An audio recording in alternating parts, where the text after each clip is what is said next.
My FNAF timeline is coming out either tomorrow or the day after, depending on when I upload this video. But there's one element of the timeline that I haven't really touched on very much in my videos. Or at least, I mean, there were some other things, but like this is the main thing that I feel like is the most important that I didn't really touch on in the timeline or in any videos previously. I've given short explanations on certain events early in the timeline, but I've always kind of glossed over the question of how William feels about his family. And I've wanted to make a theory about this for a while, but I decided to turn to one of the most underrated stories in Fazbear Frights, Bunny Call. Bunny Call actually could help us answer this question. I read Bunny Call originally using Ozone's audiobooks, but since then I've gotten the book myself, and I decided I should probably reread the story to look for any details I can find as I normally do.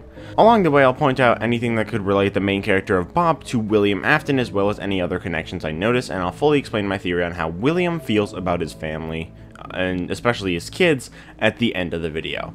This is the last video I'm posting before the release of my FNAF timeline, so I do hope you guys enjoy.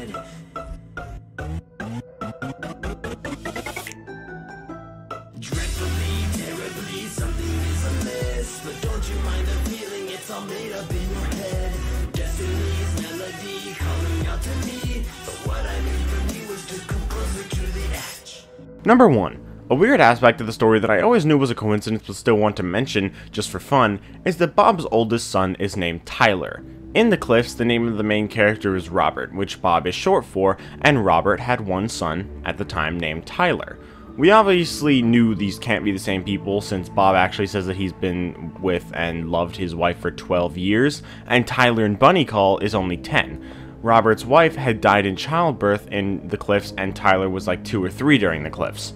That means that even if Robert met someone new, it would only have been about like 7 years, probably less. Not to mention Bob dated Discount Scarlet Witch all the way from high school. You know, I don't really know why I'm taking time to explain why this theory that literally no one believes isn't true. Whatever, my point is that there's a couple similarities with the name, that's all, doesn't really mean anything, just mentioning it for fun. Number 2. Bob has 3 kids, Tyler, Aaron, and Cindy. Tyler is the oldest son, Aaron is the younger son, and Cindy is the youngest child who also has pigtails.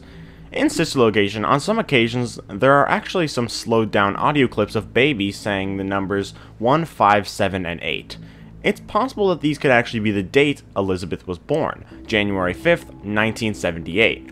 This would mean that Elizabeth is 5 by the time of 1983 if this is her birthday, and it makes sense that it would be since it's baby saying it, who obviously is Elizabeth. The bite victim is probably either 7 or 9, since 9 is the age of Jake in the real Jake, but there is also a birthday cake with 7 candles on it in Curse of Dreadbear, which is heavily associated with the bite victim. So, either way, this would mean that Elizabeth is younger than the bite victim, which would add up with the kids in Bunny Call. 2 boys and 1 girl, the girl being the youngest, it really adds up. Circus Baby also obviously has pigtails, which Cindy has too, connecting her to Elizabeth even more. Number 3. There's a couple minor details when Bob and his family get to Camp Atenia, but I think they're all worth mentioning. When Bob asks for directions, they are given to him, and he thanks the lady with what is said to be a murderous smile. Murderous, you say, huh? He also looks around the camp and sees it like a purgatory, which Ultimate Custom Night is basically a purgatory from William Afton. This also leads me to my next detail, number 4. Bob really hates being at Camp Atenia to the point where he sees it as a purgatory. He does something really bad to his family, and even when he tries to make up for it, he's tortured by a rabbit. It could be that this story is supposed to kind of be about karma, and Bob is experiencing karma for the mistakes that he made with his family. Obviously, it's not really like Ultimate Custom Night, but just the concept of karma, and given the kind of guy he is, it does seem like it's trying to establish a connection. And, I mean, all 3 stories in Bunny Call really are about William Afton. We got The Man in Room 1-80, which is obviously William Afton, and we got In the Flesh, which is about Springtrap and fetuses, so Bunny Call also connecting to William isn't all that far-fetched. Number 5. By the time of this story, Bob is 29 years old, and it's said that he thought Ralpho could either be a costume or an animatronic like from restaurants he visited as a kid. This would imply that this story takes place around 2010 or so if he's talking about Freddy's, which he obviously is. Looking at Ralpho's design, it's incredibly similar to Glitch Trap, but the symbols make it very reminiscent of Music Man.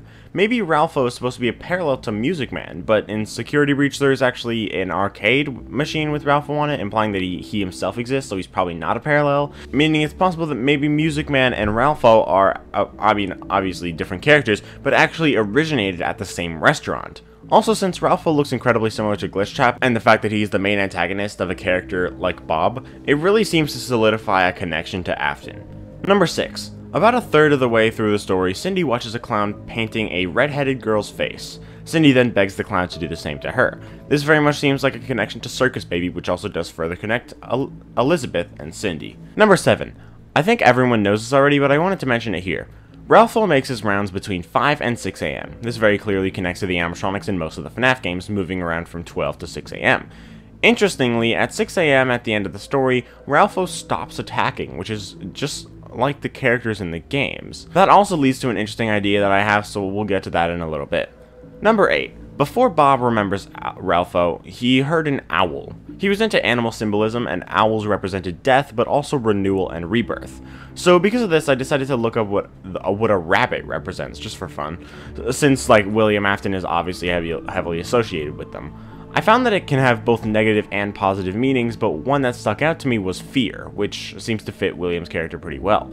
Another thing that kind of stuck out is the moon. Now, this one is a bit of a stretch, which is why I'm not including it as its own detail, but it's still worth mentioning to me. The daycare attendant in Security Breach is, and like its split personality thing between Sun and Moon is very clearly a parallel with Vanessa and Vanny, with one being good, one being bad, but also being the same body.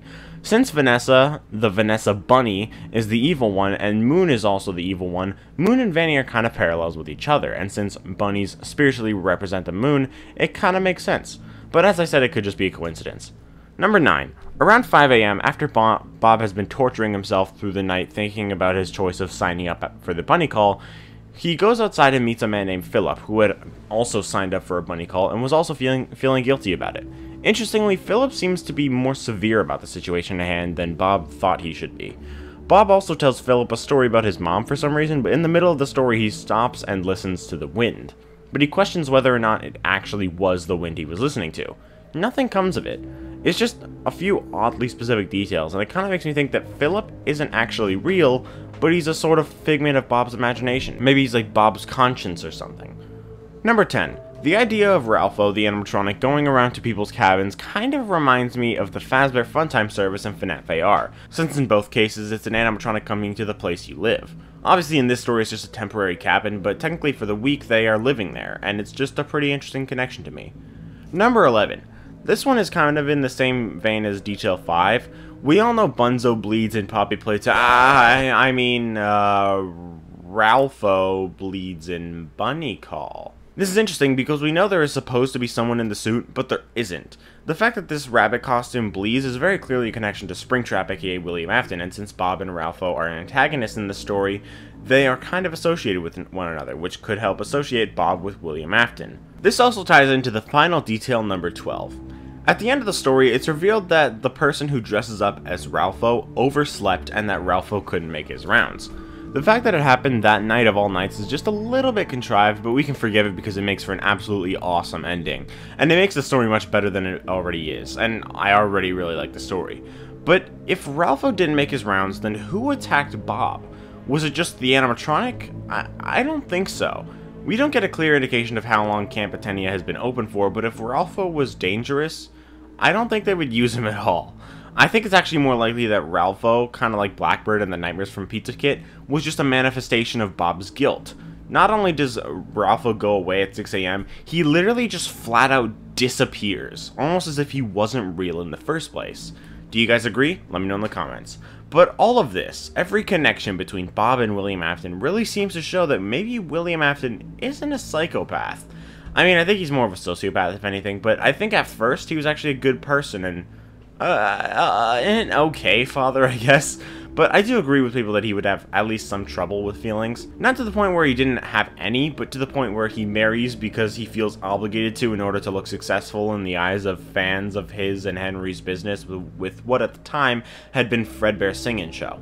But maybe when his wife divorced him, it led him to do something really bad to her, in a similar vein of Bob ordering a bunny call, but the bad thing that William did was force his own daughter to lie about her mom and say bad things about her.